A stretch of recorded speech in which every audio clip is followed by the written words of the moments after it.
I'm going to introduce to you our Kojic Tart soap. This is a premium quality, Kojic de Palmite.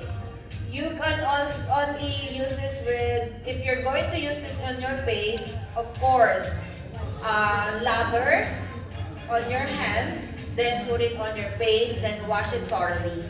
Then after that, pat to dry. Very important how you use your soap because you cannot directly put it on your skin because it's gonna be harmful. And also, after you pat, don't rub your skin. Just pat to dry.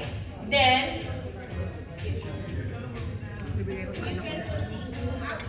After you skin test this one, this is very important. This is anti-melasma, brightening, anti-aging, and also anti-acne.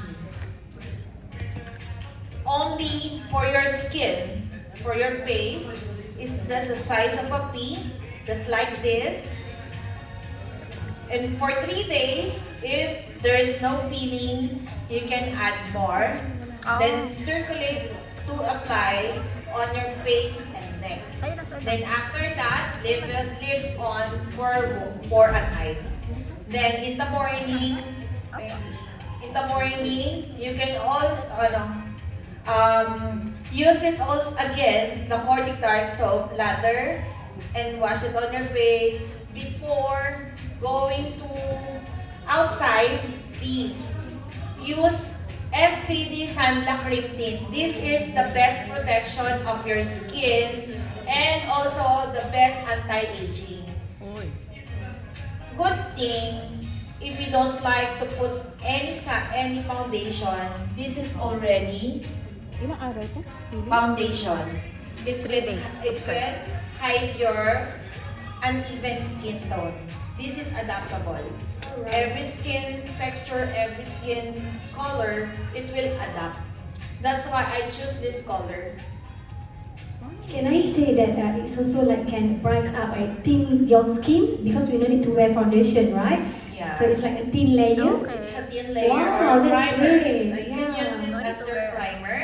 And the best anti-aging with sun protection because I put makabili. placenta and collagen with this product. Saan order? And it's not sticky. Who else can have tried? Have you tried this, ma'am?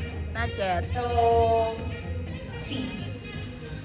You can put it on your face and on your neck. Always put product on your neck because it will, actually, if you're aging, the number one that other person see if you're aging is your neck. So you have to take care of your neck. Always put moisturizer like this one, and of course your eye bags. This Sunblock Cream Tint can clear your skin and lessen your wrinkles. So as you can see, this color is different from other sunblock, right? Because it can adapt any color. If your skin is white or lightly morena, it will adapt, definitely. And the wrinkles, it will lessen. You will notice it while you're using for 1 month or 3 months. It depends on your skin. Me, if I'm going to use other product, if formulated, I can see it in 2 to 3 weeks. Yeah. This is our hero product.